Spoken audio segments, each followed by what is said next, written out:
Good morning to all the students of class 9. Welcome to biology class, and we are continuing with our lesson entitled tissue.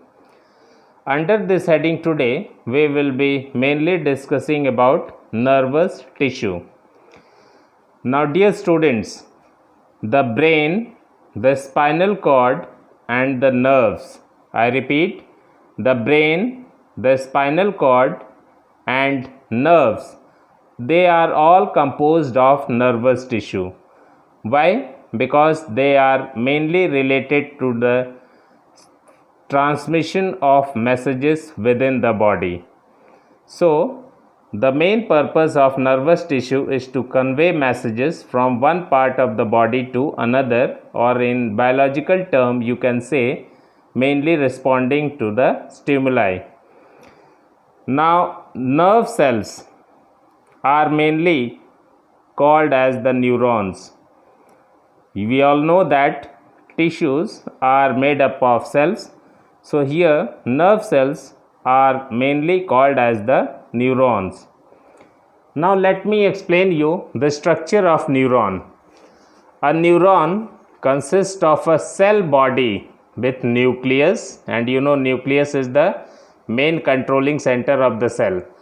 So a neuron consists of cell body with nucleus and cytoplasm, from which long thin hair like parts arise. So what are these long thin hair like parts arise? The long parts are called as the axon. The long parts of the nerve cells are called as the axon, whereas the short branched parts, that is called as the dendrites. I want to remind you all that neuron, which is also known as the nerve cells, mainly consist of axon and the dendrites. What are axons?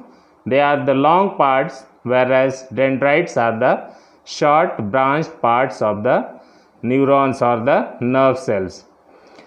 Now dear students, nerve cells are generally 1 meter in length. Generally a meter long its length is, and it is mainly responsible for carrying the signals within our body, which is known as nerve impulse. It is mainly responsible for transmitting the nerve impulse within our body, and with the help of these transmission of nerve impulse, accordingly our muscles contract and relax, and thus a coordination of movement with this nerve tissues happens in our body, and therefore an organism responds to stimuli.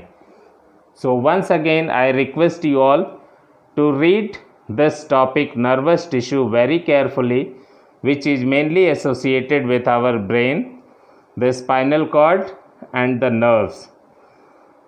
Wish you all happy and successful day. Go through the points carefully and learn the important terms related to it. Thank you.